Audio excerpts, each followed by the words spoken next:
Werder Bremen entertained Stuttgart in the early spring sunshine in their newly renovated Weser Stadium.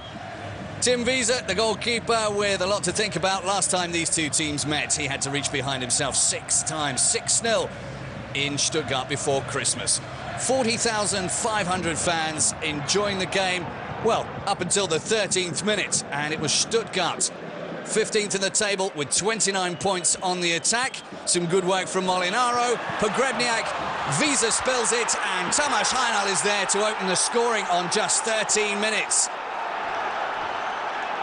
His second of the season, not the start that Bremen would have wanted.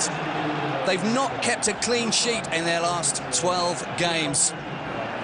Pogrebniak forcing the save from Wiese, did well to get to the first one, but scooped it out straight into the path of the oncoming Heinl. Made it difficult for Wiese to get to that one.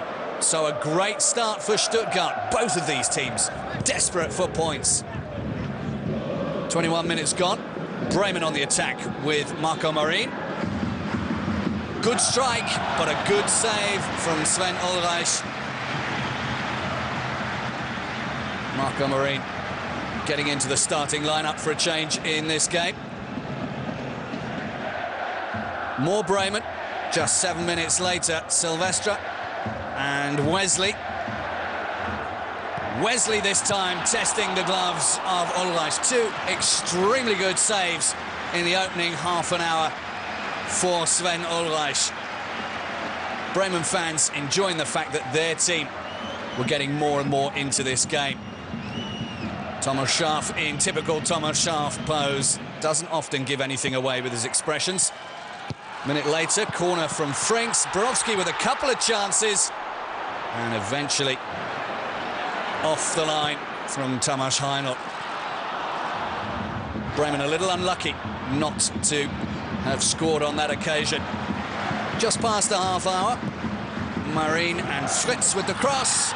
And the ball's in the back of the net, but Sandro Wagner has obviously been watching too much Maradona. Günter Perl very quick to point out that you're supposed to use your head and not your hand. Sven Ulreich beaten, but illegally. Then, 3 minutes later, another chance for Bremen. Piling on the pressure, the corner coming in and eventually going out after Boularouz had made contact to Thorsten Frings, the captain, to make it 1-1. A very unlucky deflection from Niedermayer.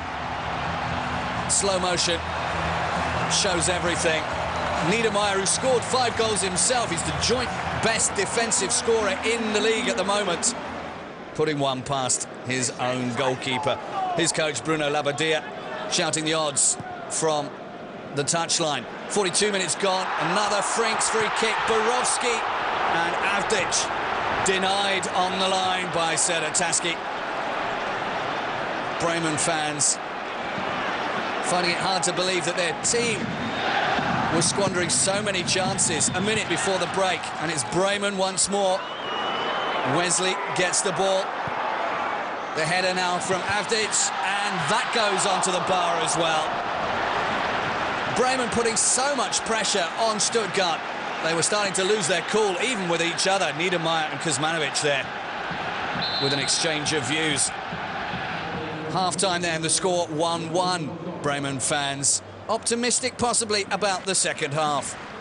Just past the hour mark, another chance for them. Corner from Frings. Silvestre with the header. Taski getting it away, but was there a handball in there? Once more, Günter Perl had to make the decision, and it was a good one. Nothing really that Taski could have done to get his hand out of the way of the ball. 2 coaches keeping stum. Quarter of an hour to play. Another chance for Bremen, and another superb save from Sven Ulreich. And guess what? Another handball from Sandro Wagner. This time, though, kept himself very quiet indeed. Got a yellow card for it, but was very lucky that Günter Perl hadn't given him a yellow for the first one, otherwise he'd have been off. Closing scene of the game, another chance for Bremen, and somehow Sven Ulreich keeping Bremen at bay. An absolutely stunning performance from Sven Ulreich, causing Thomas Schaaf no end of pain, no doubt. Both of these teams, 5 games now, undefeated. Torsten Frings, the captain, left to score the goals with no Pizarro in the team on this occasion. Sandro Wagner had a good go, but most of the time this afternoon with his hands. Stuttgart will certainly be more happy with the point than Thomas Schaaf and Klaus Allof's. Final score 1-1.